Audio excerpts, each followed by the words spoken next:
आत्मवंदन दोस्तों, आज के स्वाध्याय सत्र में आप सभी का बहुत बहुत स्वागत है। और यहाँ उपस्थित होने के लिए आप लोगों का दिल से आभार। तो फ्रेंड्स, जैसा कि हम लोग पिछले चैप्टर्स में एक जिमी अंकल की कहानी सुन रहे थे, तो वो कहानी और भी आगे चलेगी और आज हम उसे कंप्लीट करेंगे।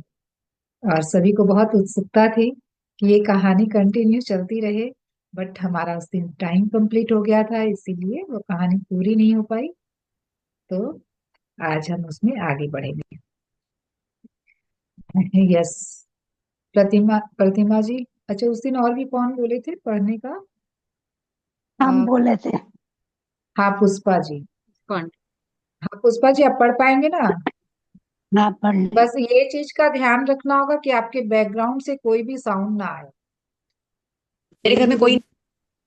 मेरे घर में अभी कोई नहीं है। कभी कोई कभी भी। मेड का आती है ना, इसलिए प्रॉब्लम होती है और कुछ नहीं। हाँ। नहीं, पुष्पा जी का मन था इसीलिए मैं बोल दी कि जैसे कोई भी पीछे से आके कुछ बोले नहीं रूम में, तो क्या होता है फिर वैसे में डिस्टरबेंस होती है। तो वो चीज का ध्यान अच्छा। रखना, ठीक है? हाँ, चलिए। 15/05/1981। हम्म। जिमी की कहानी जारी। ईश्वर हमेशा न्याय करते हैं। ठीक है ना? हाँ हाँ, बिल्कुल ठीक है। कुछ सालों तक हम वही करते रहे जो हमारे पिता कहते थे। हम अपने दुष्ट पिता को पूजते रहे। वह हमें अंधेरे नर्क की ओर ढकेलते रहे। उनसे प्रभावित होकर हम सचमुच खुश थे। उन्होंने हमारे दिमाग को इस तरह अपने नियंत्रण में कर रखा था कि हम सीधे सीधे कुछ सोच ही नहीं पाते थे। और न ही उन दिनों कभी हम यह जान पाए कि हम लोग कितने बड़े शैतान थे। यस। तो एक जो बुरी आत्मा या दुष्ट आत्मा जिसे कहते हैं, तो वो जब कर रहे होते हैं उन बुरे कामों को, तो उन्हें पता नहीं चलता कि वो क्या कर रहे हैं। लेकिन जब जीवात्मा जगत में आए, तब उन्हें महसूस हो रहा है कि उन्होंने कितना गलत काम किया। मतलब कि जब तक सजा नहीं मिली, तब तक सब कुछ अच्छा लग रहा था, क्योंकि जीवन में सब कुछ अच्छा चल रहा था। कि भाई वो दुष्टता करके भी हम खुश हैं, क्योंकि हमें सारी सुख सुविधाओं की चीजें मिल रही है, बिल्कुल आराम से रह रहे हैं। तो जब अपने शरीर को कोई कष्ट नहीं मिल रहा है, तो दूसरों का कष्ट भी समझ में नहीं आ रहा है। लेकिन जब खुद को कष्ट झेलना पड़ रहा है, तब उन्हें ये समझ में आ रहा है कि उन दिनों हम कितना खराब काम कर रहे थे, या कितनी शैतानी भरे काम हम कर रहे थे।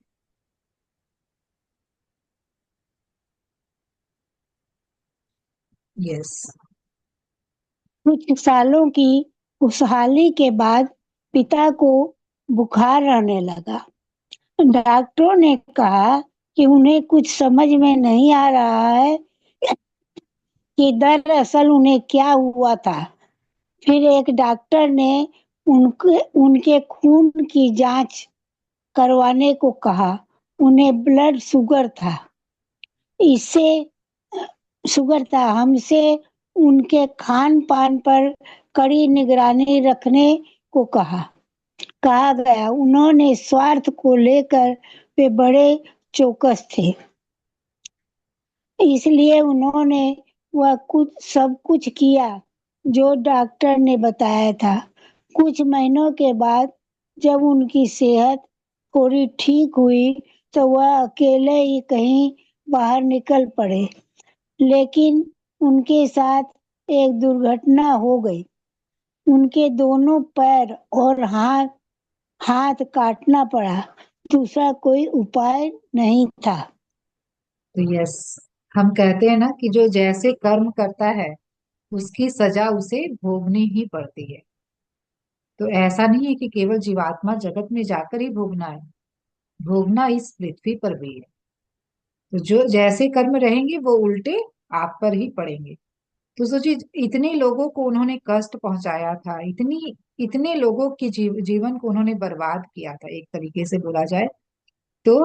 उनके साथ वो खुद ही लौट कर उनके पास आया, और उनके साथ क्या हुआ खुद आप लोग देख पा रहे हैं कि पहले बीमारी आई शरीर में, और जो शुगर बीमारी जो होती है उसके बाद अगर कहीं भी चोट लगती है या कुछ भी वुंड होता है तो वो जल्दी से सूखता नहीं, उसमें पैर हाथ भी कटवाने पड़ जाते हैं। तो वही उनके साथ हुआ कि उसके कारण क्या हो रहा है, उनका घाव सूख नहीं रहा है, तो उनके घाव फैलता ही जा रहा है, तो हाथ और पैर दोनों उनके कटवाने पड़े, और कोई उपाय नहीं बचा था उनके पास। तो जीते जी अगर पैर और हाथ कटे तो इससे ज्यादा और तकलीफ क्या हो सकती है। तो इसीलिए हमें अपने कर्म हमेशा शुद्ध और सात्विक रखने हैं, अच्छे कर्म करने हैं। ये सोच करनी कि कोई और किसी ने मेरे साथ बुरा किया है तो मैं भी उसके साथ बुरा करूं, कोई बदले की भावना नहीं। उसने जैसा भी किया उसका फल उसे मिलेगा, लेकिन मुझे जो अपने जीवन में चाहिए, जैसा जीवन मैं चाहती हूँ, उस हिसाब से मैं अपने कर्म करूँ। यस पुष्पा। ईश्वर ने न्याय करना शुरू कर दिया था, लेकिन मूर्खों की तरह हम अपने प्यारे पिता को कष्ट देने के लिए ईश्वर को कोसने लगे। कुछ दिनों के बाद डॉक्टरों ने उन्हें फेफड़ों में कैंसर पाया। जैसे हम पहले ईश्वर को कोसते थे, उसी तरह अब भी कोसने लगे, लेकिन अपने भयानक काम हमने बंद नहीं किए। मेरी बहनें बीमार पिता की देखभाल करती थी। उन्हें असहनीय दर्द होता था और वे बहुत कमजोर हो गए हो गए थे। इतने पर भी मेरी बहनों को पिता लंबे कोड़े से इसलिए पीटते थे क्योंकि उनसे दर्द सहन नहीं होता था। अपने कष्टों के लिए पिता ने हम सबको दोष देना शुरू किया। हाँ, तो यहाँ पर हम देख पा रहे हैं फ्रेंड्स कि उनकी जो अज्ञानता है, उनका जो मन है इतनी बुरी तरीके से दूषित है कि इतनी तकलीफ के बावजूद भी उनके मन में पछतावा नहीं है कि उनके बुरे कर्मों की सजा ईश्वर उन्हें दे रहे हैं। अब ईश्वर का न्याय शुरू हो गया है, ये बात आने के बजाय वो उसके बाद भी जुर्म किए जा रहे हैं। अब जिन बच्चों को उन्होंने ये करना सिखाया और इतने बुरे कर्म वो भी कर रहे हैं, उसके अब क्या कर रहे हैं, वो उनको ही दोष देना शुरू कर दिए और अपनी ही बच्चों को पीटना शुरू कर दिया। तो क्या उनको पीटने से जो उनके शरीर में दर्द हो रहा है क्या वो कम हो सकता है? तो बिल्कुल भी नहीं। तो सब कुछ ये कैसे कर रहे हैं, एक अज्ञानता वश वो कर रहे हैं। और उसके बाद भी देखिए उनके शरीर में असहनीय दर्द। तो ऊपर से चाहे कुछ भी कोई कर दे, लेकिन जो बोलते हैं ना स्वास्थ्य ही धन है, तो स्वास्थ्य जैसा धन हमें प्राप्त करने के लिए हमें क्या करना होगा, एक अच्छा कर्म करना होगा।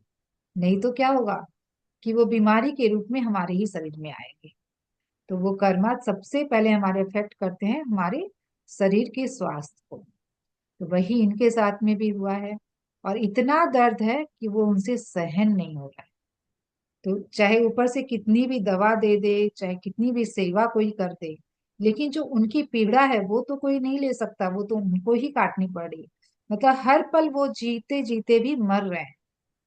तो इतने लोगों के जीवन को जो एक तरीके से बोला जाए तो उनको जो उन्होंने एक मृत्यु समान जीवन दिया, तो वो हर पल जीते जी भी मर रहे हैं, मृत्यु के समान जीवन को जी रहे हैं।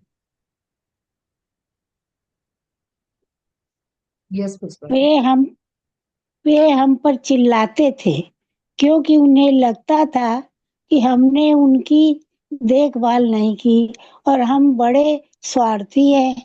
हमारे पुरोहित ने जब पिता की बीमारी और उनके असहनीय दर्द के बारे में सुना तो वे हमारे घर आए। पहले की तरह पिता ने उनका स्वागत किया और पूछा, मैं इतना कष्ट क्यों भोग रहा हूँ? जबकि मैंने किसी को कष्ट नहीं पहुंचाया और हमेशा अच्छे कर्म ही किए हैं। पुरोहित को क्या पता कि मेरे पिता कितने बड़े दुष्ट थे। सो उन्होंने ईश्वर से पिता के लिए प्रार्थना की और सर्वशक्तिमान ईश्वर से उन्हें ठीक करने पाने में मदद करने की विनती की। इसके बाद वह रोज शाम 5 बजे हमारे घर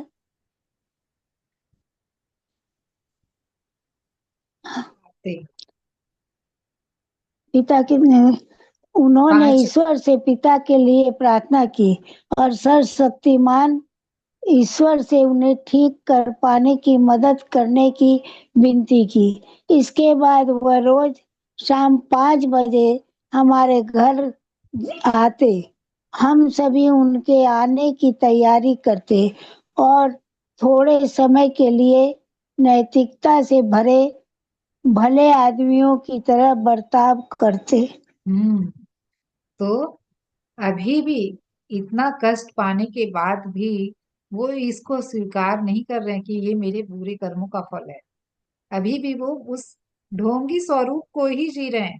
अभी भी वो बाहरी दुनिया में क्या दिखा रहे हैं कि मैं तो बहुत अच्छे कर्म करता हूँ, मैं तो इतने दान पुण्य करता हूँ, तो मेरे शरीर में ये क्यों कष्ट है।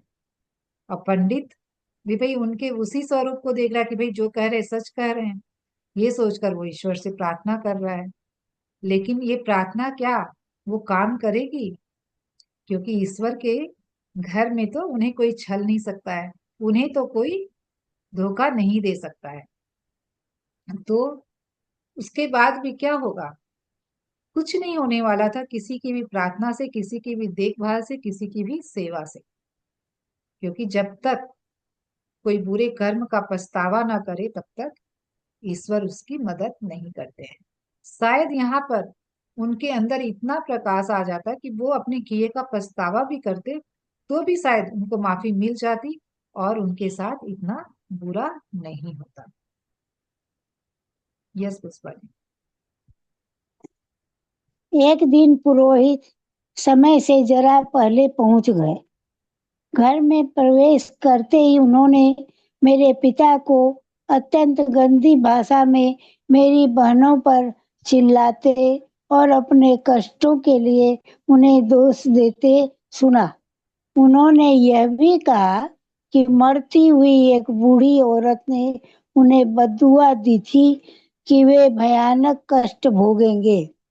बदले में पिता ने भी उस औरत और उन सबको बद्दुआ दी जिन्होंने उन्हें बद्दुआ दी थी। हम्म। उसके बाद ऊपर कीजिए। हम्म। यह सब सुनकर पुरोहित हैरान थे। वह मुड़े और बिना किसी को कुछ बताए दबे पांव वापस लौट गए। और पुरोहित बुद्धिमान और धार्मिक आदमी थे। वे अच्छी तरह समझ गए कि मेरे पिता एक दुष्ट इंसान थे और जरूर उन्होंने अपने बच्चों अर्थात हमें भी कष्ट किया भ्रष्ट होगा, किया होगा। भ्रष्ट किया होगा, हाँ। भ्रष्ट किया होगा, सॉरी। तो यहाँ पर क्या हुआ कि ये भाई पर्दा जो लगा रखा था अच्छाई का, वो छुपा नहीं रह सकता किसी से। बोलते ना सच्चाई तो एक ना एक दिन सबके सामने आती ही है। तो भाई पुरोहित अब रोज आ रहे हैं, अब अपने टाइम से पहले, भाई टाइम होने वाली है तब वो एक अच्छे भले इंसान की तरह व्यवहार करते थे। लेकिन जब समय से पहले आया तो उनका असली स्वरूप उनके सामने आ गया। और जब असलियत उनकी सामने आई तो पुरोहित वहां पर एक सेकेंड भी नहीं रुके, दबे पांव चले गए बिना कुछ कहे। ये क्यों किया? वो कह भी तो सकते थे वहां पर कि आप जो कर रहे हैं वो ठीक नहीं है, आपको ऐसा नहीं करना चाहिए, या उसी की वजह से आपको इतने कष्ट मिल रहे हैं। ऐसे ऐसे लेकिन आदमी के सामने कहने में भलाई नहीं है ना। हम्म, तो पुरोहित धार्मिक और बुद्धिमान थे, इसीलिए उन्होंने कुछ भी नहीं कहा। कि उन्हें समझ आ गया कि ये इंसान कितना बड़ा ढोंगी है, जो पूरे जीवन मेरे को अपना कुछ और ही दिखाता रहा, एक अच्छा इंसान बनकर इतना बड़ा धोखा कर सकता है। तो वो कितना लो लेवल का हो सकता है, वो उसे समझ आ गया कि इसके वो डुअल कैरेक्टर खेल रहा है, कि मेरे सामने अच्छा है और पीछे से वो बहुत ही बुरा इंसान है, और अपने बच्चों को भी वो वैसे ही कर्म करवा रहा है या सिखा रहा है, भ्रष्ट बना रहा है। ये चीज उसे समझ आ गई, इसीलिए उन्होंने कुछ भी नहीं कहा और वापस लौट गए। हम्म। पढ़ो। हाँ, एक चीज और थी उसमें कि एक बूढ़ी औरत ने उन्हें श्राप दिया था। तो हम्म। जब कोई दिल से कोई बददुआ निकलती है, बोलते ना जैसे दुआ होती है वैसे ही उतनी इफेक्टिव बददुआ भी होती है। तो किसी भी ऐसे इंसान की बददुआ की जो बहुत ही कष्ट में होकर एकदम दिल से जो बददुआ देता है ना, तो वो लगती ही लगती है।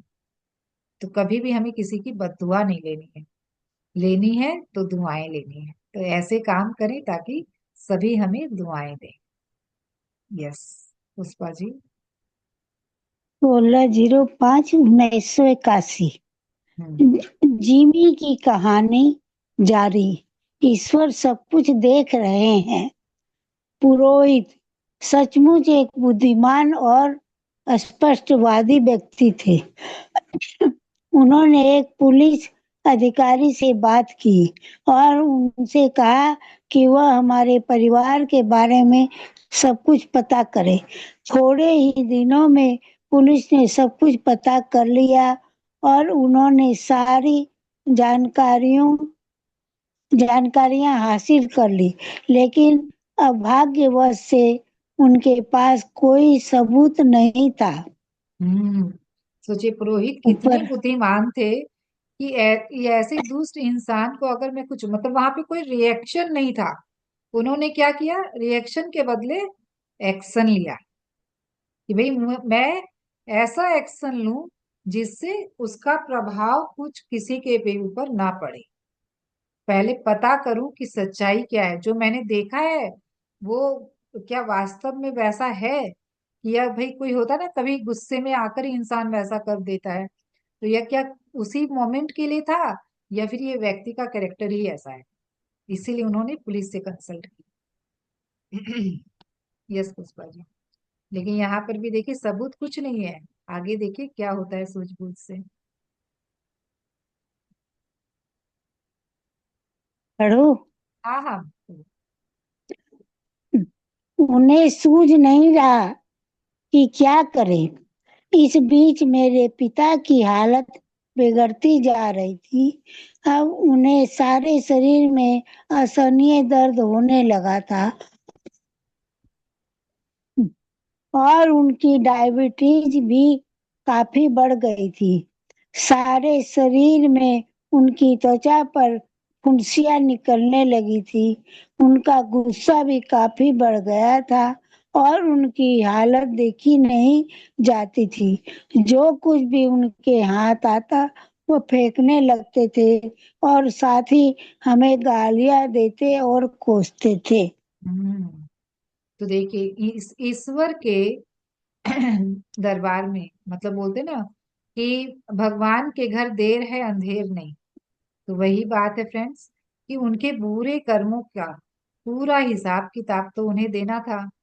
अब जो बाहर से पुलिस कुछ नहीं कर पा रहे हैं, कुछ कोई और नहीं कुछ कर पा रहा है, भले ही उन्होंने कोई सबूत नहीं छोड़े हों, लेकिन उनके शरीर में ही इतना कष्ट ईश्वर ने दिया कि वो एकदम असहनीय था। और इतना सब कुछ, और त्वचा पर इतना कुछ तो था ही, फेफड़े खराब हो गए, पूरे बॉडी में इतना पेन, हाथ पैर नहीं है, डायबिटीज है, और उस पर से तो और भी स्किन पे क्या हुआ, फुंसियां निकल गई। तो इससे मतलब जीते जी तिल तिल करके मरने वाली हालत हो गई उनकी। फिर भी अभी भी पछतावा नहीं है, अभी भी उन्हें एक्सेप्टेंस नहीं आई कि उन्होंने क्या किया है। यस। पुरोहित इन सब के बारे में अच्छी तरह जानते थे। क्यों? क्योंकि उन्होंने बिना हमारी जानकारी के हम पर बड़ी गहराई से नजर रखी थी। एक दिन जब हम सब लोग घर पर थे वह आए, क्योंकि उस दिन मेरे पिता की हालत बहुत खराब थी। हम सब पिता के कमरे में थे, इसलिए वह सीधे वहीं पहुंचे और उन्होंने धीरे से कहा, जरा इधर देखो, तुम सब एक चमत्कार देखोगे। फिर उन्होंने पिता की ओर देखते हुए कहा, शांत हो जाओ और हम चमत्कार को देखें। देखो। हम्म। आगे पढ़िए। उन्होंने कमरे में इधर उधर पड़ी सारी चीजों को इकट्ठा किया और उन्हें पिता फेंक सकते थे, और हमसे उन सब चीजों को दूसरे कमरे में ले जाने का निर्देश दिया। हमने सारी चीजें उठाकर दूसरे कमरे में रख दी।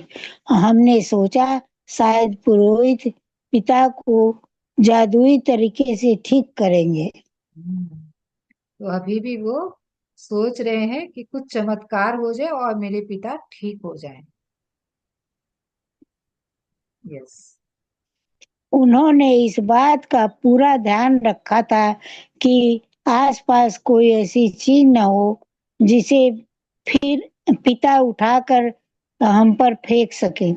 फिर उन्होंने हम सबको पिता के आसपास बैठने को कहा, क्योंकि हमारे दिमाग में यह बात बैठी थी कि हमारे पिता को जादुई तरीके से ठीक किया जा रहा है।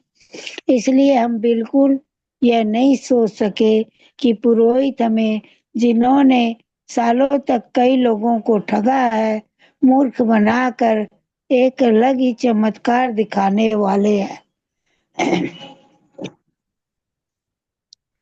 हम अपने पिता के बिस्तर के चारों ओर बैठे थे और पुरोहित दरवाजे पर खड़े थे। उन्होंने उच्च स्वर में स्पष्ट उच्चारण के साथ अपनी प्रार्थना शुरू की, और इसके बाद उन्होंने ईश्वर से प्रार्थना की कि वे उनकी मदद करें, ताकि वे हमारी मदद कर पाए। फिर वह रुके और पिता की दुष्टता और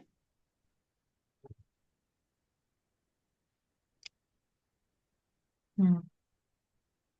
क्रूरता। दुष्टता कर क्रूरता की कहानी सुनाने लगे।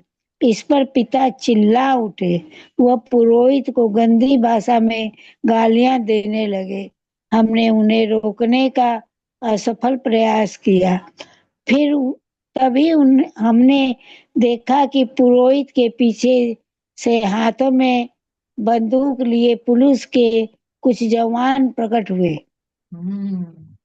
तो अब कोई सबूत नहीं है, तो पुरोहित तो थे बुद्धिमान, तो करे क्या। इसीलिए उन्होंने अपनी सूझबूझ लगाई कि इस व्यक्ति की असलियत तो सामने लेकर आनी ही है। इसीलिए उन्होंने सारा सामान हटवा दिया कि भाई वो किसी को हर्ट ना कर सके, किसी को फेंक के मार ना सके। तो उन्होंने बहुत ही सूझबूझ से काम किया और उनकी असलियत सबके सामने लेकर आई। यस पुष्पा जी। ईश्वर को। ईश्वर को दोष मत दो, बदमाशों। तुम जैसे निर्दयी के लिए यही सही सजा है।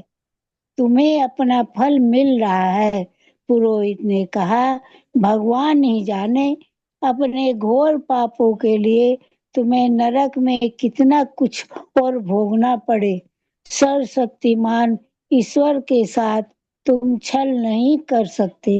तुमने अच्छी तरह से हम सबको धोखा दिया, यहाँ तक कि अपने बच्चों को भी। तुमने उन्हें भी अपनी तरह पापी पापी बना डाला। तुम्ही ने अपनी पत्नी की जिंदगी बर्बाद की और उसे आत्महत्या करने के लिए मजबूर किया। तुम उसे तुम तुम उसे रास्ते से हटाना चाहते थे, ताकि वह तुम्हारे बच्चों को अच्छा इंसान न बना सके और तुम्हारे पापों को लेकर झगड़ा न कर सके। तुमने पूरा ध्यान रखा कि हमें हमें तुम्हारा कोई सबूत न मिले, लेकिन सर्वशक्तिमान ईश्वर को किसी सबूत की जरूरत नहीं। यही उनका न्याय है। है। तो यस फ्रेंड्स, तो यहाँ पर हम लोग देख पा रहे हैं कि उस व्यक्ति ने इतने इतने बुरे कर्म किए, लेकिन उसके पीछे एक भी सबूत नहीं छोड़ा। मतलब कि उसके अंदर इंटेलिजेंस की कमी नहीं थी, वो इंटेलिजेंट काफी था। लेकिन बोलती ना, एक बुद्धि होती है, एक कुबुद्धि और एक सुबुद्धि। तो उसने सुबुद्धि को ना अपनाकर कुबुद्धि को अपनाया और बुद्धि को बुरे कर्मों में यूज किया। तो बुद्धि सबके पास है, लेकिन उस बुद्धि का उपयोग आप कैसे करते हैं वो उस पर डिपेंड करता है कि हमें अपनी बुद्धि को सत्कर्म में लगाना है कि कुकर्म में लगाना है। तो उसने अपनी पूरी बुद्धि कुकर्म में लगा दी और उसकी सजा आज वो भुगत रहा है, क्योंकि ईश्वर तो वहां पर तो उसे कोई छल नहीं सकता। इसीलिए उसका तो फैसला वहां पर सही सही होना ही है, उसका न्याय मिलना ही है। यस पुष्पा जी। सुनो बच्चों, इससे पहले कि बहुत देर हो जाए, अपने सारे गलत काम छोड़कर पश्चाताप कर लो। हमेशा याद रखो कि सर्वशक्तिमान ईश्वर को सबूत की जरूरत नहीं होती। उनकी आंखों में कभी धूल नहीं झोंकी जा सकती और न कि कोई उनके न्याय से बच सकता है। इसलिए समय रहते सही रास्ते पर वापस लौट आओ। प्यारे बच्चों, अपने पिता के बताए दुष्ट रास्ते छोड़कर ईश्वर की सच्ची राह पर लौट आओ। इससे पहले ही देर हो जाए, इस सच्चे मन से पश्चाताप कर लो। तो जैसा इसके कि, बाद एक सेकेंड पुष्पा जी, जैसा कि जीवात्मा जगत में भी ये चीज वहां पर भी बोली गई थी कि जो भी जीवात्मा भाई पश्चाताप कर लेती है, जो भी उन्होंने गलत किया है उसके लिए, तब उसकी मदद करने के लिए ईश्वर आते हैं। तो यहाँ पर वो पुरोहित उनके बच्चों को ये बतला रहे हैं इस पृथ्वी लोक पर भी कि आप अगर ऐसा कर लो, क्योंकि जो पुरोहित हैं उनको काफी ज्ञान है, काफी ग्रंथ उन्होंने पढ़े हैं। तो जो सही सही था उन्होंने बताया कि आप अभी भी इससे बच सकते हो, अभी भी आप अपने जीवन को सुधार सकते हो अगर अपने किए का पछतावा करो तो, वो भी सच्चे मन से, दिखावे के लिए नहीं, ढोंग नहीं करना। तो पछताने का मतलब क्या है कि अब पूरा स्वीकार कर लेना कि हाँ ये गलती मुझसे हुई है, तो वही है पछताना। यस पुष्पा जी। इसके बाद उन्होंने दरवाजा बंद किया और बाहर चले गए। पिता के साथ साथ सभी सभी संत थे और लगभग 1 घंटे बाद हमारा पिता सदमे से बाहर आए और बच्चों की तरह फूट फूट कर रोने लगे। उन्होंने कहा, हाय ईश्वर, तुमने मुझे बिल्कुल योग्य सजा दी है। अब मैं इसी के लायक था। मुझे क्षमा कर देना प्रभु। मैं खुश हूँ कि मेरा पापी जीवन अब बहुत जल्द खत्म हो जाएगा और मैं किसी का भी बुरा नहीं कर सकूंगा। ईश्वर मुझे जल्दी मृत्यु दो। हम्म। पढ़ूं? तो इतना कुछ इस सुनने के बाद पुरोहित को ये बात स्पष्ट कहने के बाद थोड़ा सा उनके अंदर ये पछतावे की भावना आई कि मैंने जो किया है उसी की सजा मुझे दी गई है। तो ये भी, और यहाँ पर ये देखना है कि जो पुरोहित थे वो वास्तव में कितने बुद्धिमान थे। जो इतनी दुष्ट आत्मा है उसको उन्होंने ये रियलाइज करवाया कि तुम कितने बुरे कर्म किए हो और उस बुरे कर्मों की ही तुम सजा भुगत रहे हो। तो कितनी बुद्धिमानी से सारा कुछ उन्होंने किया है यहाँ पर। तो ये बहुत अच्छी बात है। एक व्यक्ति जो आगे लेकर जाना चाहता है, किसी को ऊपर उठाना चाहता है, किसी को उसके जीवन में उसको सुधारना चाहता है, तो उसके लिए वो चाहते तो वो भी भाई कुछ बुरा भी कर सकते थे। सब सारे गांव में भी वो भाई सबको बता सकते थे, बोल सकते थे कि ये व्यक्ति ऐसा है। वो पीठ पीछे बुराई कर सकते थे, बहुत सारे चीजें थी करने के लिए, लेकिन उन्होंने ये सब कुछ नहीं किया, बल्कि उसी व्यक्ति को सुधारने की कोशिश की, उसी व्यक्ति को रियलाइज करवाने की कोशिश की कि हाँ तुमने क्या गलती की है, अभी भी तुम सुधर जाओ, अभी भी तुम पछतावा करो, तो वो ईश्वर तुम्हें माफ कर देंगे। तो ये सबसे अच्छी बात लगी इस स्टोरी की। यस। इसके बाद वह बेहोश हो गए। यह सब इतना अचानक हुआ कि हम अवाक रह गए। पिता को फिर होश नहीं आया। 2 दिन बाद वह गुजर गए। हम्म। हमारी प्रतिक्रिया अजीब थी। ईश्वर के न्याय को स्वीकारने की बजाय हम उन्हें और भी दोष देने लगे। हाँ, एक मिनट हम पुष्पा जी, एक यहाँ पर देखिए, यहाँ पर जैसे ही उन्होंने स्वीकार भाव लाया अपने मन में कि हाँ मुझसे गलती हुई, देखिए उस पीड़ा से वो मुक्ति पा गए। जो शरीर रूपी और शरीर रूप में इतनी पीड़ा को वो भुगत रहे थे, मतलब कि तिल तिल करके उनकी मृत्यु हो रही थी, वो मृत्यु, वो प्राण बोलते ना, प्राण भी बहुत मुश्किल से बाहर निकलते हैं। तो बहुत किस्मत वाले होते हैं वो, जिनके प्राण बहुत आसानी से निकल जाते हैं। तो फ्रेंड्स, यहाँ पर ये चीज इनके साथ में दिखाई गई है, बतलाई जा रही है कि जो इतने दिनों से इतनी तकलीफ में थे, जैसे ही उन्होंने पछतावा लाया मन में कि हाँ मुझसे ये बुरा हुआ और आगे मैं नहीं करूंगा, उन्होंने ये भी कहा है कि आगे मैं किसी का भी बुरा नहीं करूंगा, तो क्या हुआ, उनको मृत्यु आ गई। जो इतने दिनों से वो इतना इतने तकलीफ में थे, उससे वो छुटकारा पा गए। यस पुष्पा जी, हम एक दूसरे से। हमारी प्रतिक्रिया अजीब थी और ईश्वर के न्याय को स्वीकार की बजाय हम उन्हें और भी दोष देने लगे। हम एक दूसरे से नफरत करने लगे और एक दूसरे पर शक करने लगे। मेरा सबसे छोटा भाई बिना कुछ साथ लिए घर छोड़कर चला गया। इसके बाद सारे रुपए पैसे और गहने लेकर मैं निकल गया। ये सारे रुपये पैसे और गहने पिता ने गुप्त स्थान पर छिपा कर रखने को मुझे दिए थे, क्योंकि उनका सबसे बड़ा और लाडला बेटा था। फिर मुझे नहीं मालूम मेरे बाकी भाइयों और बहनों का क्या हुआ। हम्म। तो उनके माइंड को इस तरीके से वायर्ड कर दिया गया था कि इतना कुछ सुनने का, देखिए वो कष्ट में थे तब उनको समझ में आया। इतना कष्ट भुगतने के बाद उनके पिता को तो ये चीज समझ में आया कि मैं इतनी ज्यादा असहनीय दर्द में हूं, क्योंकि मेरे बुरे कर्मों का फल है।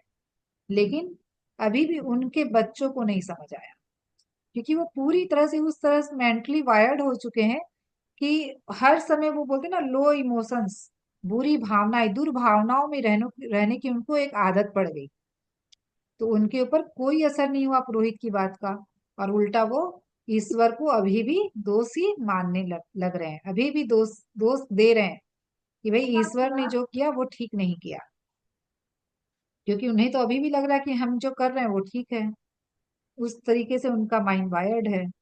और बड़े बेटे, जिसकी कहानी यहाँ पर की जा रही है, जिमी अंकल की, तो उन्होंने यहाँ तक कि देखिए दुनिया को तो धोखा ही दे रहे थे। अब अब उन किसको धोखा दिया, अपने ही भाई बहनों को। तो बोलते ना, जो भाई अपनों का ही नहीं सगा हो सका, तो और वो किसका सगा होगा।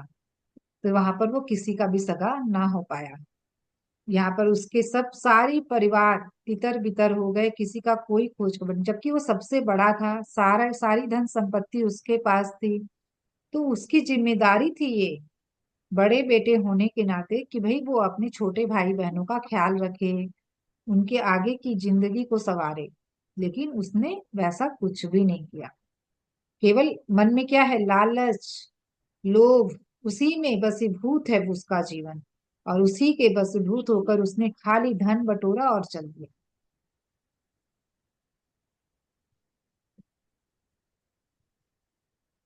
यस पुष्पा जी। मैंने अपना नाम बदला और सारी दौलत लेकर मुंबई चला गया। मैंने एक पैसा भी अपने भाई बहनों के लिए नहीं छोड़ा। एक बहुत अमीर आदमी की तरह मैं मुंबई पहुंचा, जहां तुम सब लोग मेरी बड़ी इज्जत करते थे।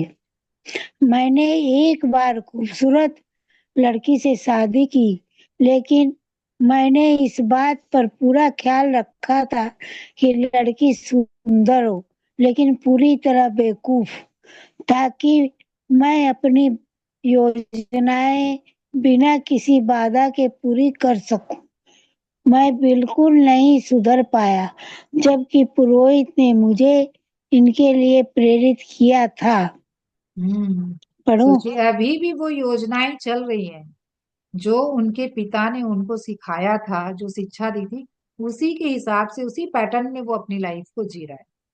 वहां भी अभी भी वो सारी चीजें कैसे कर रहा है कि वो सारे दुष्कर्म कर पाए और उसे कोई रोकने टोकने वाला ना रहे। इसीलिए उसने एक ऐसी लड़की से शादी की जो भाई कुछ भी उस बिल्कुल बेवकूफ टाइप हो, और पुरोहित की बातें उन पर एक भी असर नहीं की। हाँ पुष्पा जी। मुंबई में मैं गुप्त तरीके से और कभी कभार अपने कभी कभार दुष्ट कार्य करता, जिससे किसी को इस बात का पता न चले। मैं परिवार को कभी पता नहीं चला मैं क्या करता था। यहाँ मैं बहुत इज्जतदार, अमीर और सीधा साधा आदमी बनकर रहता था, लेकिन जो ही अपने बुरे धंधों के लिए मुंबई से बाहर जाता, अपने असली चेहरे में लौट आता। कोई सपने में भी सोच नहीं सकता था कि वह अमीर, इज्जतदार, ईमानदार और दयालु जिमी हर असल ऐसा दुष्ट इंसान था। हाँ, तो यहाँ पर देखिए, यहाँ पे और चालाकी आ गई कि भाई अभी तक तो जहां रह रहे थे वहीं कर रहे थे। अब इसने क्या चालाकी की कि यहाँ पर जिस शहर में रह रहे हैं वहां पे कुछ नहीं करो, बाहर जाकर करो, किसी दूसरे जगह पे करो, ताकि असलियत किसी को पता ही ना चले। तो इसने दूसरे गांव जाकर, दूसरे शहर जाकर ये सब धंधे करते थे वो। इसीलिए वो लोग, रीतू और विश्वी, वो लोग भी मुंबई में रहते थे, इसे अच्छा इंसान मानते थे, बहुत ईमानदार सोचते थे, बहुत अच्छा है, बहुत ईमानदार है, बहुत दयालु है। क्योंकि यहाँ पर तो ये दान पुण्य, अच्छे अच्छे काम कर रहा है बाहर से, ताकि लोगों को लगे कि काफी भला इंसान। अब कहानी कंप्लीट यही हुई। यही मेरी कहानी है। अब तुम जान गए कि मैं क्यों इस कष्ट से भरी अंधेरी मनहूस जगह में हूँ। मैंने सारे दान पुण्य और भलाई यह सोच कर किए कि इससे मेरे पाप धुलेंगे। मुझे यकीन था कि मैं स्वर्ग ही जाऊंगा, लेकिन ईश्वर की आंखों में कोई धूल नहीं झोंक सकता। अब इसलिए मैं यहाँ हूँ। सोचिए, अब उसकी बुद्धि किस तरीके से चल रही है कि भाई ठीक है, मैंने जो भी किया ना, ठीक है वो कर लिया, अब मैं बुरे काम कर रहा हूँ तो उसके साथ में अच्छे काम भी तो कर रहा हूँ। तो मेरे बुरे काम, अच्छे कामों के चलते उसकी कोई कोई प्रभाव नहीं रहेगा और मुझे स्वर्ग ही मिलेगा। सोचिए, मतलब कितनी अज्ञानता। ऐसा इंसान कब कर सकता है, जब उसे बिल्कुल भी ज्ञान ही ना हो। देखिए, नॉलेज हो सकती है लेकिन ज्ञान बिल्कुल अलग है। तो भाई हम बाहरी रूप से जो भी नॉलेज ले रहे हैं, अगर उसको अपने जीवन में नहीं उतार रहे, इम्प्लीमेंट नहीं कर रहे हैं, तो वो क्या है, वो केवल कोरा कोरा नॉलेज ही रह जाएगा, वो ज्ञान नहीं बन पाए। तो जो भी सुन रहे हैं, सीख रहे हैं, जान रहे हैं, उसको अपने जीवन में इम्प्लीमेंट करेंगे, तभी वो ज्ञान का प्रकाश हमारे जीवन में फैलेगा। इसमें स्वार्थ ज्यादा हो गया ना, स्वार्थ से अज्ञानता में कर रहा है। हाँ, स्वार्थ तो है ही है। देखिए, आज हम सभी ह्यूमन बीइंग जो भी पृथ्वी पे रहते हैं, वो सभी के अंदर स्वार्थ रहता है। ऐसा नहीं कि स्वार्थ से कोई भी अछूते हैं। आज मैं हूं चाहे आप हूं, लेकिन स्वार्थ में इतने अंधे हो जाना कि ये भी नहीं सोचना कि हम हम्म। दूसरों के साथ क्या कर रहे हैं, हाँ। इतना ज्यादा अंधा नहीं होना है। ठीक है, सेल्फिश होना कोई बहुत बुरी बात नहीं है, लेकिन उसमें भी हम कर क्या रहे हैं, हमारे कर्म कैसे हैं। क्या हम्म। स्वार्थ बसीभूत होकर हम दूसरों को इतना कष्ट पहुंचा रहे हैं कि जरा सा भी हमारे मन को ये नहीं लग रहा कि हम इतने बुरे कर्म करके कैसे हम सुखी रह सकते हैं। आज कोई भी हो, एक भला इंसान किसी को भी दुख पहुंचाएगा तो उसकी आत्मा अंदर से कचोटने लग जाएगी कि भाई मैं जो कर रहा हूँ वो ठीक नहीं कर रहा हूँ, मैंने उसके साथ ठीक नहीं किया। अगर किसी भी समय मतलब बोलते हैं ना कि अनजाने में भी हो जाती है, तो भी हमें एक बार तो मन में पछतावा आता ही आता है कि मैंने ये ठीक हाँ। नहीं किया। यही है भली आत्मा। लेकिन दुष्ट आत्मा क्या है, वो कुछ भी कर रही है लेकिन उसका उसे बिल्कुल भी पछतावा नहीं है, और अहम की वो चादर ओढ़े जा रहा है कि भाई मैं जो कर रहा हूँ वो तो ठीक ही है, इससे मुझे क्या फर्क पड़ रहा है, मेरा क्या नुकसान है। वो खाली नुकसान और फायदा देख रहा है और कुछ भी नहीं। तो यही फर्क है। एक और चैप्टर लें क्या? आ, है तो छोटा ही, हो जाएगा कोई। हो छोटा जाएगा है, 15 मिनट है तो हो जाएगा। हाँ, 15 मिनट है। पुष्पा जी आप कंफर्टेबल है? नहीं तो और कोई पढ़ लेंगे, आप बहुत पढ़ लिए। नहीं, पढ़ लूंगी। पढ़ लेंगे, चलिए बहुत अच्छी बात है। पढ़िए। 17/05/1981। हम्म। पृथ्वी पर एक पाठशाला है।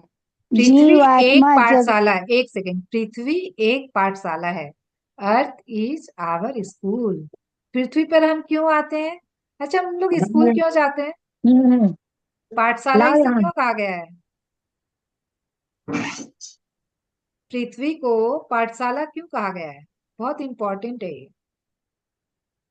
तो सीखने आते हैं ना यहाँ अपना पर, हाँ, हम लोग कठिनाइयों स्कूल, कर्तव्य से करने लर्निंग के लेने। लिए। तो हम लोग स्कूल भी जाते हैं सीखने के लिए ना, कुछ भी।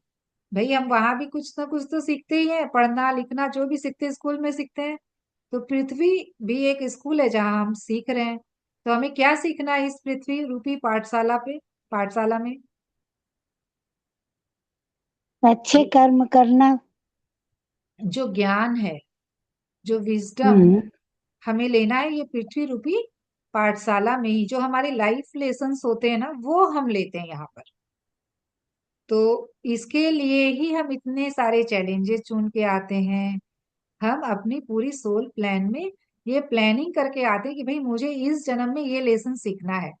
जैसे मुझे पेशेंस सीखना है, मुझे ग्रेटिट्यूड सीखना है, मुझे फॉरगिवनेस सीखना है। इस तरीके से हमारी 30 लाइफ सेशन लेसन्स है जिसे हमें सीखना होता है। तो उसी को सीखने के लिए हम यहाँ बार बार आ रहे हैं। लेकिन क्या होता है, कई जन्म तो अज्ञानता बस ऐसे ही चले जाते हैं। भाई जितनी भी कठिनाइयां आ रही है, जो भी चैलेंजेस आ रहे हैं, उसमें सोचते हैं भाई कैसे हम इससे बाहर आ जाएं, बस उसी कोशिश में लगे रहते हैं, पूरा जीवन ऐसे ही बीत जाता है। लेकिन देख ही नहीं पाते हैं कि वो कठिनाइयों में हमें सीखना क्या है, वो हमें क्या सिखाना चाह रही है। अगर हर चैलेंजिंग सिचुएशन में हम ये देखना शुरू कर दे, ये अवेयरनेस अपने अंदर ले आए कि मुझे यहाँ पर सीखना क्या है, आप देखेंगे वो सिचुएशन आपकी लाइफ से चली जाएगी अगर आप सीख लेंगे तो। इस चीज की अवेयरनेस अपने अंदर हमें लेकर आनी है कि भाई मेरे लाइफ में जो कुछ भी हो रहा है, मुझे आगे बढ़ाने के लिए, मेरी ग्रोथ के लिए हो रहा है। तो इससे मुझे घबराना नहीं है। इससे मुझे हर वक्त ये प्रयास नहीं करना कि कैसे भी कर कर बस ये चला जाए तो मैं आराम से रह सकूं। वो चला जाएगा, फिर से वैसे ही दूसरी चैलेंज आ जाएगी। केवल चेहरे बदल जाएंगे, परिस्थितियां बदल जाएंगी, लेकिन चैलेंज वही रहेगा। इसीलिए कभी भी किसी भी चीज को फेस करने के बजाय उससे हमें भागना नहीं, कि भाई कैसे भी करके मैं छुटकारा पा जाऊं, ऐसा नहीं सोचना। यस पुष्पा जी। हाँ, ठीक नहीं पढ़ रही हूँ क्या? हाँ ठीक पढ़ रहे, हमको लगा आप भाई एज हो गई आपकी, तो बोले भाई आपका इतनी देर बैठ पा रहे हो नहीं पा रहे, इसीलिए मैंने नहीं। बोला। हाँ। जीव आत्मा जगत में हम जानते हैं कि पृथ्वी के लोग आपस में उतने प्यार से नहीं रह सकते जितने कि हम यहाँ रहते हैं। आपको भली और दुष्ट आत्माओं के साथ रहना पड़ता है, इसलिए वहाँ किसी प्रकार का मेल मिलाप नहीं रह सकता। और यह बात हम अच्छी तरह से समझते हैं, इसलिए शायद आप यह कहें कि चलो हम अपनी तरह की आत्माओं के साथ रहें और बुरी आत्माओं की अनदेखा कर दें। करते हैं। तो देखिए जीवात्मा जगत में तो क्या है ना, वहां तो कैटेगरी है भाई, भली आत्मा का अलग लोक है, बुरी आत्मा का अलग लोक है। तो वहां पर तो आपके साथ में कुछ ऐसा नहीं होने वाला है कि जिसके चलते आपको भाई उनको कुछ आ, बोलना पड़े या फिर कुछ ऐसे चीज करनी पड़े जो आप नहीं चाहते करना। लेकिन पृथ्वी लोक पर तो ऐसा है नहीं। यहाँ पर तो सभी साथ में रह रहे हैं, बुरी आत्माएं भी रह रही हैं, भली आत्माएं भी रह रही हैं। और बुरी आत्माएं तो और भली आत्माओं पे हावी हो जा रही हैं, कलयुग में तो ऐसा ही हो रहा है। यहाँ तो हम्म। बुरी आत्माओं का ही बोलबाला है। वो और भी ज्यादा बोलते ना कि वो और भी ज्यादा आगे जा रही हैं इस कलयुग में, वो और ज्यादा फलाप रही है। तो कहीं ना कहीं वो भली आत्माओं को दबा दे रही है। तो क्या हो रहा है कि मेल मिलाप तो नहीं है पृथ्वी पे कोई। आज देखेंगे कुछ दिन भाई उसके साथ बहुत अच्छा रहा मेरा, सब कुछ ठीक चल रहा था, जरा सी कुछ बात हुई मन मुटाव हो गया। तो वो जीवात्मा जगत वाला मेल मिलाप नहीं रह पाता यहाँ। और क्या होता है, क्यों ऐसा होता है, क्योंकि यहाँ पे दोनों तरह की आत्माएं, सब कुछ है, सब तरह के लोग हैं। इसीलिए हम उनको अच्छी तरह से, वो समझ भी नहीं है कि भाई उनके मन को पढ़ पाए कि कौन सही कर रहा है मेरे साथ, कौन बुरा कर रहा है। जो बुरा कर रहा है, जो कुछ कोई बुरा कर रहा है उसको समझ ही नहीं पा रहे हैं कि वास्तविकता में मेरा भला कौन चाह रहा है, कौन बुरा चाह रहा है। तो कहीं ना कहीं कुछ भाई हम भी नहीं समझ पा रहे हैं, और कुछ हम लोगों को ऐसी परिस्थितियां भी मिल रही हैं, ऐसे सिचुएशंस, लोग, सब कुछ ऐसे हैं जिसमें हम बिल्कुल उलझ जाते हैं, समझ ही नहीं पाते। यस, आगे बढ़े। सर्वशक्तिमान ईश्वर ऐसा नहीं चाहते हैं। वे चाहते हैं कि आप उन लोगों की मदद करें जो मुश्किलों में फंसे होते हैं।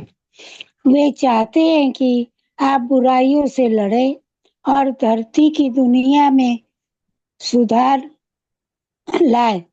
वे चाहते हैं कि आप उन आत्मा तक पहुंचे जो कभी अच्छी हुआ करती थी और कभी उच्चतर स्तर पर रहा करती थी, लेकिन पृथ्वी के बुरे प्रभाव के कारण अब गिर चुकी हैं।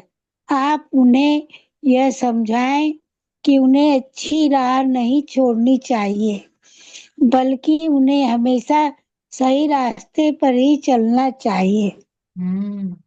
तो पृथ्वी लोक पर यहाँ पर क्यों आ रही हैं आत्माएं, क्योंकि यहाँ पर तो देखिए अच्छी आत्मा भी है, बुरी आत्मा भी है।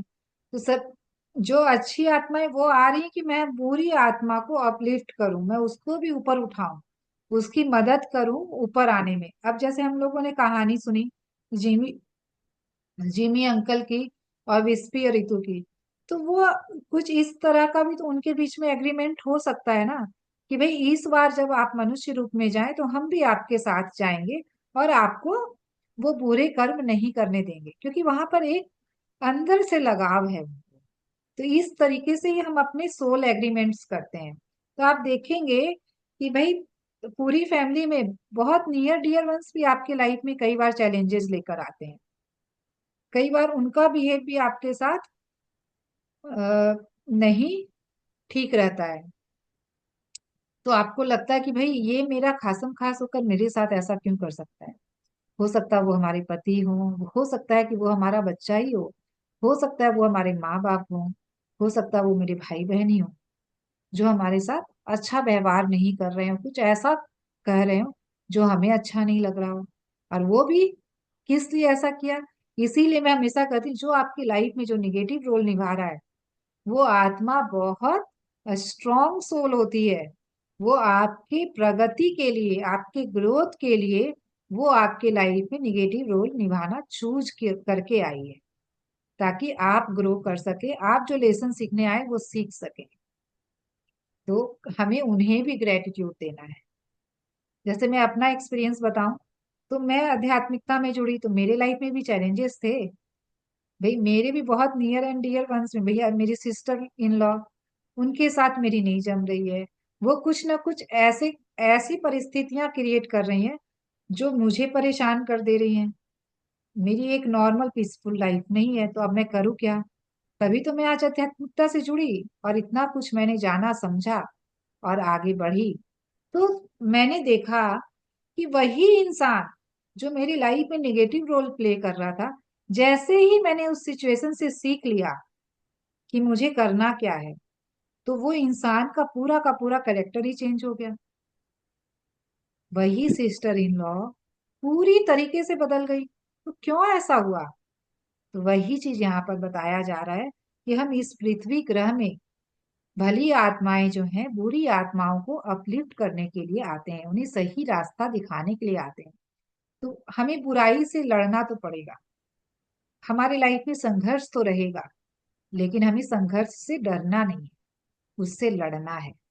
और उसको सही रास्ते पर लेकर आना है, बजाय उसके बुरे कर्मों से वो कहीं हम इम्पैक्ट होकर वही ना करने लग जाए, वैसे ही जाल में हम ना फंस जाएं, इस बात का ध्यान रखते शक्ति तो मिलती ही है। हैं। यस पुष्पा जी। तर शक्तिमान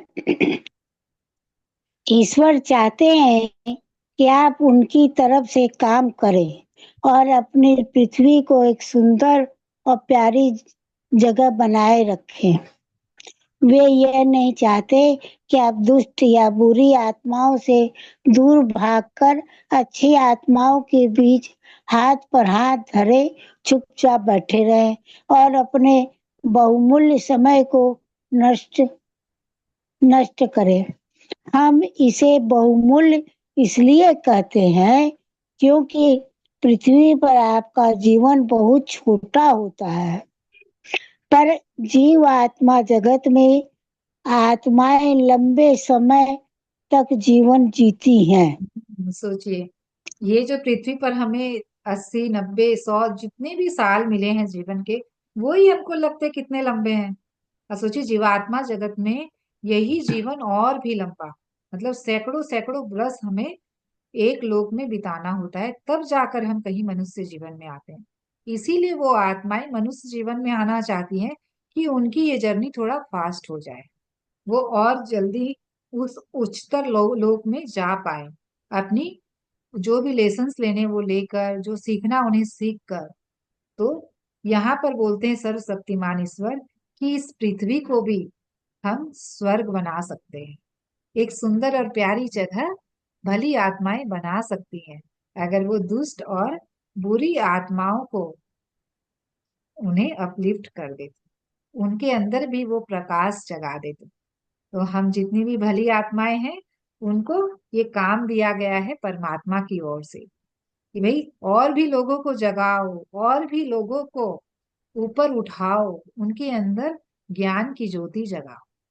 तब वो भी जो भी कर रहे हैं अनजाने में, इस भौतिकता में, इस मैट्रिक्स में फंसकर, इस माया जाल के बसीभूत होकर वो जो भी कर रहे हैं, उससे वो बाहर निकल कर ये समझ पाए, देख पाए कि उनके पास कितनी शक्तियां हैं, कितना कुछ उनके अंदर है, वो उससे वो ज्ञात हो, कितनी वो दिव्यता, वो ईश्वर जो उनके ही अंदर है, वो बाहर जो भटक रहे हैं, बाहर जो कर रहे हैं, उनको छोड़कर वो भी जान पाए सच सच क्या है उसको।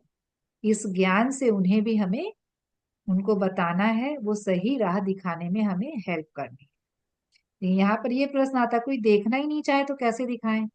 जो चाहता ही नहीं है अपने आप को बदलना, उसे कैसे बदलें? तो उसके लिए हम केवल प्रार्थना कर सकते हैं कि भगवान उन्हें सद्बुद्धि दे और उनके अंदर ये ज्ञान का प्रकाश जगे।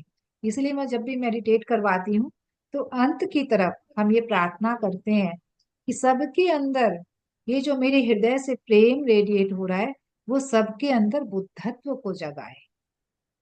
सबके अंदर वो बुद्ध तत्व है। बुद्ध कोई इंसान नहीं है, बुद्ध एक तत्व है। वो सबके अंदर विद्यमान है, बस वो जागृत होने भर की देरी है। तो बुद्धत्व अगर जाग जाए तो वो इंसान का जीवन खुद पर खुद सुधर जाए। यस पुष्पा जी। हमें हमेशा याद रखें कि आप अपने समय को बर्बाद न करें। पृथ्वी पर आपको कुछ विशेष कार्य के लिए, प्रशिक्षण के लिए, अनुभव जमा करने के लिए और कर्मों के फल प्राप्त करने के लिए भेजा गया है। इसलिए अपना समय पूरा होने से पहले उन कार्यों को पूरा करें जिनके लिए आप वहां गए हैं। अन्यथा उसी काम के लिए आपको फिर से जन्म लेना पड़ेगा और आपकी एक और जीवन अवधि बेकार चली जाएगी, अथवा आपका वर्तमान जीवन दुख दर्द से भरे एक बीमार लाचार भौतिक शरीर में जारी रहेगा, जो उनके कर्म के लिए आवश्यक समय के समय से कहीं ज्यादा लाचार भौतिक शरीर में जारी रहेगा, जो आपके कर्म के लिए आवश्यक समय से कहीं ज्यादा लंबा समय होगा। इसलिए बहुमूल्य समय को बर्बाद न करें, अपना काम जल्द पूरा कर ले, तो हो सकता है कि आपका समय पूरा होने से पहले ही आप लौट आए और आप कभी नहीं जाने पाएंगे कि आपका समय कब पूरा हो रहा है। केवल आपका अवचेतन मन ही यह जान पाएगा। हम्म तो देखिए इसके तहत, सर्वशक्तिमान ईश्वर चाहते हैं नहीं नहीं अभी कि रुक जाइए रुक जाइए, ये हो चुका है।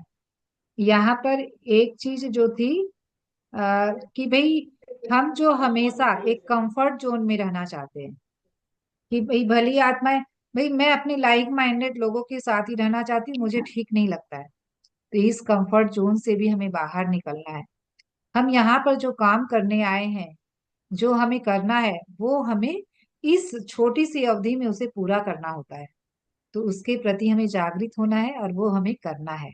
हमेशा ये ना सोचे कि भाई वो तो मुझे वहां पर ना उस कंपनी में बिल्कुल भी अच्छा नहीं लगता है, वो लोग तो इस टाइप के लोग हैं कि मुझे बिल्कुल भी वहां पे सही नहीं लगता है। तो उसको अवॉइड कर दिए, उसको नेग्लेक्ट कर दिए। केवल लाइक माइंडेड लोगों के साथ, कि भाई जो केवल आध्यात्मिकता के बारे में बात कर रहे हैं, जो केवल अच्छी अच्छी बातें कर रहे हैं, मैं केवल उनके साथ ही रहूं। ऐसा भी नहीं करना हमें।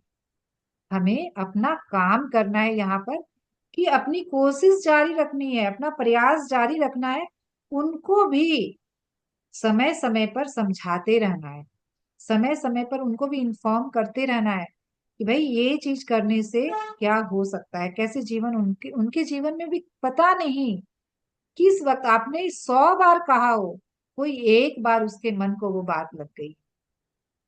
आपने कई बार उनको इन्फॉर्मेशन दी, उन्होंने ध्यान नहीं दिया। लेकिन हो सकता है 99 बार उन्होंने ध्यान नहीं दिया, लेकिन 100वीं बार आपके मैसेज पे उन्होंने ध्यान दे दिया। इसीलिए हमें ये बीज बोना है उनके अंदर। तो ये काम करने के लिए हमें हमेशा प्रेरित रहना है, हमेशा प्रयास करना है। और याद रखना है क्या, कि हम अपने समय को बर्बाद ना करें। तो जो भी गॉसिपिंग में लगे हैं, इधर उधर कर रहे हैं कि भाई ये थोड़ा कर लूं, थोड़ा सा वो कर लेती हूँ, ये मेरे को, इससे मेरे को ये फायदा मिल जाएगा, इससे मेरे को ये फायदा मिल जाएगा, होता है ना। अभी अभी ऑनलाइन में इतनी क्लासेस चल रही हैं, अरे वहां पे क्या हो रहा है देख लूं जरा, वहां पे क्या हो रहा है थोड़ा देख लूं। इस तरीके से हमें समय बर्बाद नहीं करना। पहले ये समझें कि मुझे करना क्या है वास्तविकता में, मुझे किधर, कोई भी एक फील्ड को चुने कि मुझे इस फील्ड में बहुत ग्रो करना है, क्योंकि ये करना मुझे बहुत भाता है। जो आपके मन को भाए, आपको अंदर से आए कि नहीं ये, इस चीज से मैं बहुत कनेक्ट हो रही हूँ। हो सकता है आप भाई इस आध्यात्मिकता से नहीं कनेक्ट हो पा रहे हैं, आप योगा से कनेक्ट हो पा रहे हैं, तो वही करें। जो भी कर रहे हैं उसको जेन्युइनली ऑनेस्टली इतनी अच्छी से करें कि उसमें आप एक मास्टर बन जाए, औरों को भी उसमें और सिखाएं, औरों के भी जीवन में वो योगा को लेकर आए। तो इसी तरीके से आज हम जो भी ज्ञान ले रहे हैं, ध्यान सीख रहे हैं, जो भी कुछ सीख रहे हैं, उसको हम औरों के जीवन में भी बांटें। इसीलिए हमेशा पत्री जी बोलते थे, जो भी सीखा है, ABCD सीखा है ना, वो भी सिखाना शुरू कर दो। जो सीखा वो सिखाओ जब, तभी तुम्हारे ज्ञान का प्रकाश और बढ़ेगा और औरों के जीवन में भी यह फैलेगा। तो इस प्रकाश को हमें केवल अपने अंदर बंद करके नहीं रखना है, इसको औरों के जीवन में भी फैलाना है, बांटना है इसे। जितना बांटेंगे ये उतना ही बढ़ता जाए। तो यहाँ पर हम एक विशेष कार्य के लिए आए हैं। तो प्रशिक्षण लिए, सीखे, उसके बाद अनुभव जमा किए और वो वैसे कर्म किए, तो उसको एक्शन में भी लेकर आना है। यहाँ पे वही बात कही जा रही है कि अपने तक लिमिट नहीं रखना है, उसको एक्शन में भी लेकर आना है और दूसरों तक भी उसे पहुंचाना है, दूसरों के जीवन को भी अपलिफ्ट करना है, पृथ्वी को एक सुंदर जगह बना। तो अगर हम ऐसा नहीं करते हैं तो क्या होता है, एक समय के बाद यही शरीर जब अपना काम ही नहीं कर रहा है तो वो बीमारियों से ग्रसित हो जाता है। वो अपने ही अंदर, अपने ही आप में उलझ कर रह जाता है कि भाई मुझे ये, मुझे, आप कईयों को सुनेंगे ना कि भाई फोन पे बात भी हो रही है तो वो अपनी अपनी बीमारियों की इस तरीके से व्याख्यान कर रहे हैं कि पता नहीं कोई जंग जीत के आए हैं। हाँ, किसी ने हैंड रेज किया है। अच्छा, मेरा ही हैंड रेज हो गया। तो हमें हमेशा अपने जीवन में इस चीज के प्रति अवेयरनेस रखनी है कि क्या हम ऐसा जीवन चाहते हैं, बीमारी और दुख दर्द भरा, या फिर हमें अपने काम को करना है, जिस काम को हम यहाँ करने आए। तो मैं ऐसा नहीं बोलूंगी कि भाई सारे लोग ही आध्यात्मिकता से जुड़कर ही कुछ कर पाएंगे। आप किसी भी फील्ड में कर रहे हैं, किसी भी योग्यता को चुन रहे हैं जो आपको रिलेट करे, उसमें आप मास्टरी हासिल करें, उसमें आप आगे तक जाएं और ऐसे बने कि उसको आप औरों के जीवन में भी ला पाए।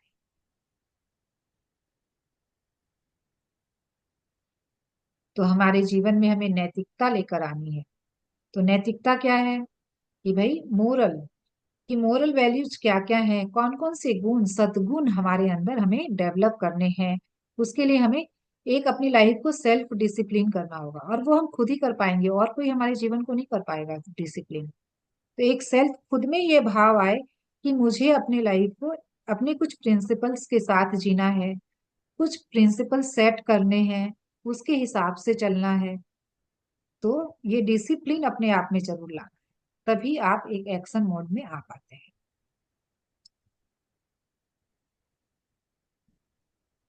यस पुष्पा जी।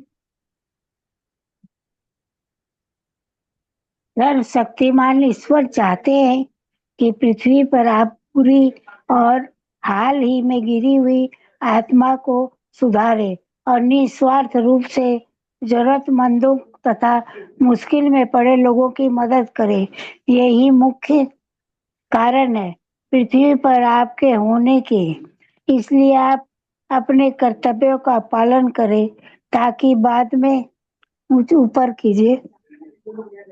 हम्म, बस यहीं तक पढ़ेंगे, पुनर्जन्म के उद्देश्य कल पढ़ेंगे। आपको अफसोस ना हो। हाँ, तो कहा जा रहा है कि सर्वशक्तिमान ईश्वर क्या चाहते हैं कि पृथ्वी पर आप बुरी और हाल ही में गिरी हुई आत्माओं को सुधारें। तो हम यहाँ पर बुरी आत्माओं को सुधारने के लिए भली आत्माएं आती हैं और निस्वार्थ रूप से जरूरतमंदों और मुश्किलों में पड़े लोगों की मदद करें।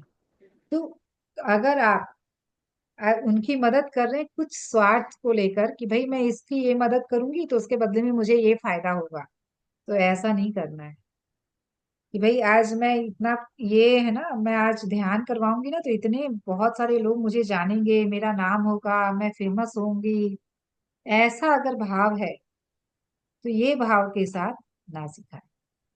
वो सिखाया हुआ फिर आपके कोई काम का नहीं रहेगा।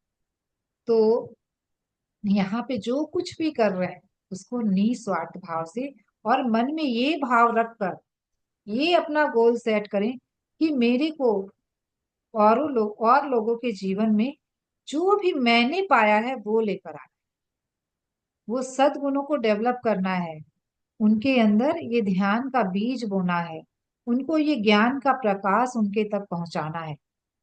तो जब एक प्रयत्न और प्रयास जारी रहेगा तो ये पहुंचेगा ही पहुंचेगा, लोग जागेंगे ही जागेंगे।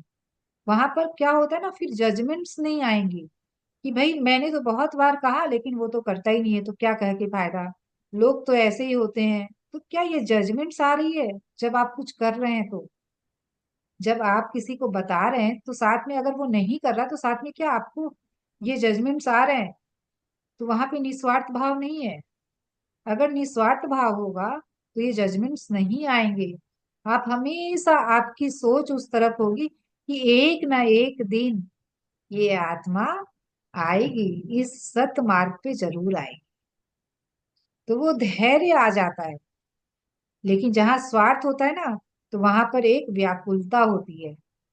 तो वो व्याकुलता अगर है, देखिए चेक कीजिए अपने आप को, मैं नहीं बोल रही कि सबके अंदर होगी, लेकिन चेक कीजिए। ये सब मेजरमेंट है कि अगर व्याकुलता आ रही है तो वहां पे जरूर कुछ स्वार्थ है। फिर चेक कीजिए कि भाई क्या स्वार्थ है मेरा यहाँ पर, क्यों मैं इतनी व्याकुल हो रही हूँ, क्यों मैं सोच रही हूँ। कई बार होता है ना, भाई हम ध्यान कर रहे हैं, मेरे हस्बैंड ध्यान ही नहीं करते हैं, मैं अपने बच्चों को इतना बोले वो बच्चे ध्यान ही नहीं करते हैं, कितनी सारी कंप्लेन्स आ जा रही हैं। तो क्यों हो रहा है ऐसा? व्याकुलता बस ही तो हो रहा है। तो ये व्याकुलता नहीं, धैर्य के साथ कि जब उनकी यात्रा शुरू होगी तो वो आएंगे। बस मेरा काम क्या है, बस मुझे वो करते जाना है बिना किसी एक्सपेक्टेशन के। मेरा काम है उनको बताना, इन्फॉर्म करना, उनको मोटिवेट करना, वो मैं करूँ। पृथ्वी पर आपके होने के, इसलिए आप अपने कर्तव्यों का पालन करें।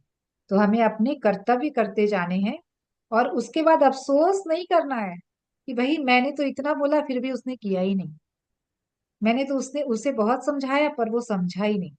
तो ये अफसोस नहीं लेकर आना।